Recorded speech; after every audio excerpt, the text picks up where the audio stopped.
Hi, my name is Hannah Fair, and this is my informative speech. 1, Hello.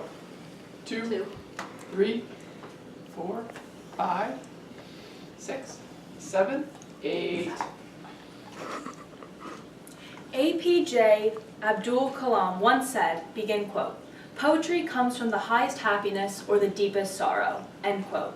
Poetry is a form of writing that has been a means for the expression of the entire spectrum of human emotion, and its origins and lasting effects into present day are fascinating.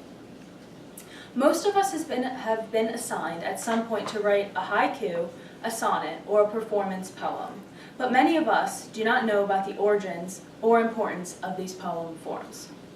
Sonnet, performance, and haiku poems all have distinct, interesting beginnings, which have propelled them to be three of the most important poetic forms of present day. This speech will inform my audience on how these poetic forms came to be. I'm an English major who has taken multiple creative writing courses and has studied poetry, so I am well informed about this topic. First, I will discuss the history and development of haiku poetry from Ranga to Hakai to Basho to the modern haiku poem. Second, I will discuss the history and development of performance poetry from the 20th century through the grassroots movement to poetry slams to present day. Finally, I will discuss the history and development of sonnet poetry and the Shakespearean sonnet. First, haiku is a form of poem that originated in Japan. They are very short but still have a number of rules about their structure and content. There exists much disagreement about what these rules are because haikus are originally from Japan. Translating Japanese haiku into English involves changing the structure, specifically in terms of syllables. The Hutchinson Unabridged Encyclopedia with Atlas and Weather Guide writes, quote, "There are no words such as a or the in Japanese, and their cutting words, which are similar to our punctuation, are not counted. These differences result in translated haiku having what appears to be an unregulated structure," end quote. A haiku typically consists of 3 lines and 17 syllables in total. The syllables are spread over 3 lines in a 5-7-5 pattern. Sadly, when haikus are translated, they often lose this format, but haiku written in English typically adhere to this format. Traditional haiku are about nature and try to represent a moment of observation that also reveals something about human nature. Many of us, I'm sure, were tasked with writing a haiku poem in elementary school. The Hutchinson Encyclopedia describes haiku like this, begin quote, "A successful haiku does not attempt to describe things in detail. In fact, the writer, or observer, is only half of the process. The reader is the other half. Every haiku is almost asking the reader to be a poet too. By hopefully triggering an emotion or reaction, haiku do not include the poet's reaction or what is being observed. They hope to evoke a response in the reader from recorded observations," end quote. Haiku originated in Japan in the 15th century. A poetic form named Ranga was very popular. Ranga is a poem that several poets create together. Members of the writing group add verses of 17 syllables and other ones of 14 syllables, until they complete a poem generally composed of 100 verses. Ranga was considered a dignified academic poem, and the writers in their work had a high degree of status, pictured here. In the 16th century, Hakai, a form of humorous poem, became popular. Hakai is a poem made of verses of 17 and 14 syllables, like Ranga, but it concentrates on parody. Hakai poets used plays on words and dealt with subject matter Ranga had previously ignored and considered unworthy. The first verse of Ranga in Hakai is called Hoku. Hakai poets sometimes presented their hokus as independent poems. These were the origin of haiku. Basho is acknowledged as the first great haiku poet. He wrote poems using jokes and word plays in his early work, but tried to make his work more intentionally appealing, especially in haiku, from around 1680. Basho's haikus are dramatic, and they exaggerate amusement or misery, joy or confusion. These dramatic expressions often have a paradoxical nature. His poems emphasize how minor human endeavors and achievements can appear next to the enormity of nature's power. The history of the modern haiku began with Masuwaka's Shikai's reforms, starting around 1892, which established haiku as a poetic form in its own right. Haiku are now one of the most common and popular verse forms in the world. Popular haiku in the West are often far removed from the original essence of haiku, although many talented non-Japanese haiku poets do exist. Now that I've informed you of the history and significance of haiku poetry, I will discuss the development and importance of performance poetry. A broad definition of performance poetry could be summarized by the following. The category of performance poetry might include any poem that is read, sang, recited, acted, or otherwise performed before an audience. In recent times, however, the term performance poetry has evolved to indicate a more specific body of work. Poems designed expressly for live performance, often in collaborative or multimedia contexts that incorporate music, dance, or the visual arts.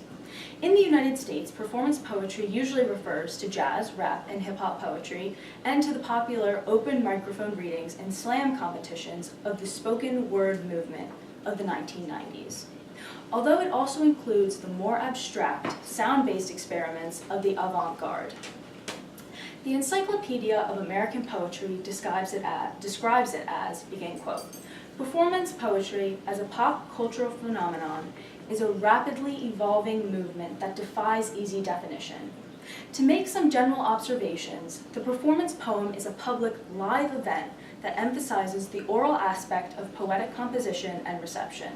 Process matters more than product, and the written text is not an aesthetic object or experience, but a score for the voice in the performance, end quote. American performance poetry of the 20th century has developed in two main strands.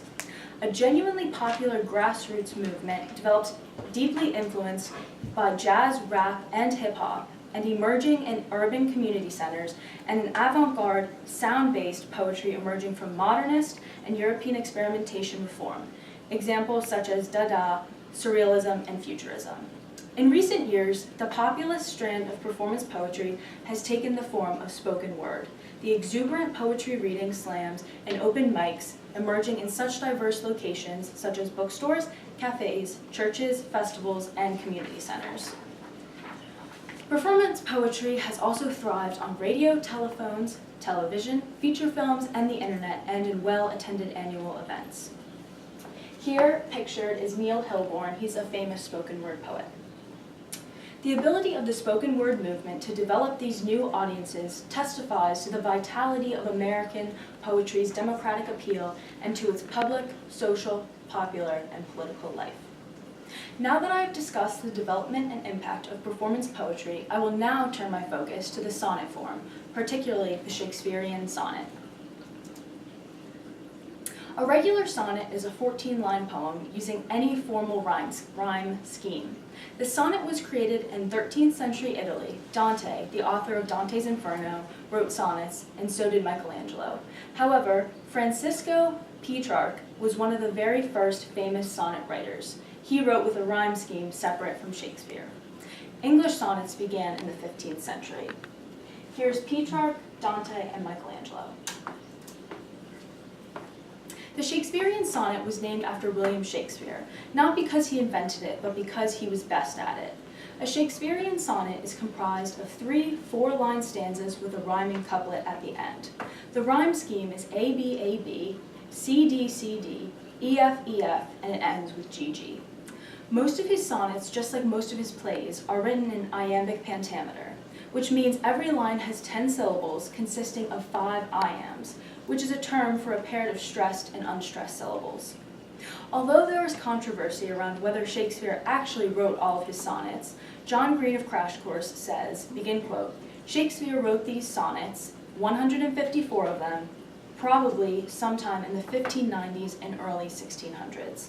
We don't know if the speaker in the sonnets is Shakespeare himself or some imagined figure, although it's widely assumed that they're fairly personal, as most sonnets were, end quote.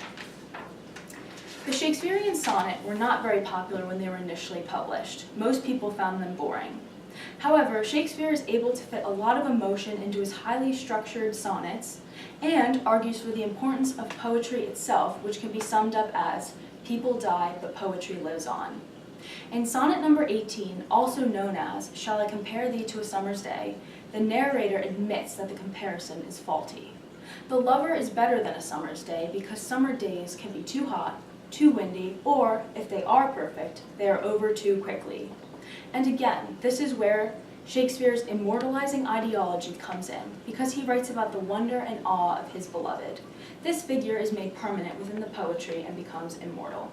The beauty of his beloved becomes crystallized and set in time as the poem reads, begin quote, "So long as men can breathe or eyes can see," end quote. This sonnet is ultimately not praising summer's days or the beloved, but the power of poetry itself. Shakespeare wrote in a time where people often died young, and there was much chance involved in living into one's elderly years. So the idea of a poem being immortal was not only intriguing for him, but others as well. However, in sonnet 116, also known as "Let Me Not to the Marriage of True Minds," Shakespeare seems to be praising the everlasting concept of love itself while also questioning it. And in sonnet 130, also known as "My Mistress's Eyes Are Nothing Like the Sun," Shakespeare ridicules the way poets, including himself, have elevated and glorified their lovers to unrealistic standards. He writes that, begin quote, "Coral is far more red than her lips red," end quote. Additionally, he writes about her cheeks not being red as roses, nor her breath smelling like perfume. Yet he ends the sonnet with, begin quote, "And yet by heaven, I think my love as rare as any she belied with false compare." Shakespeare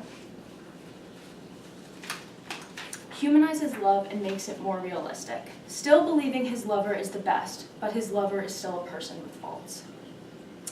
In conclusion, today I discussed the history and development of haiku poetry from Ranga to Hakkai to Basho to the modern haiku poem. Second, I discussed the history and development of spoken word poetry from the 20th century to present day.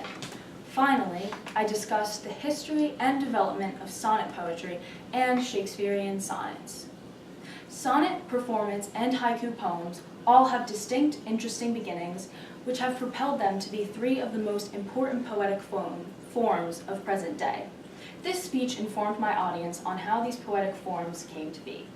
Remember, while poetry may seem archaic and at times difficult to interpret, it has shaped and transformed our society while also allowing poets to express the full range of human emotion through the written word. Thank you.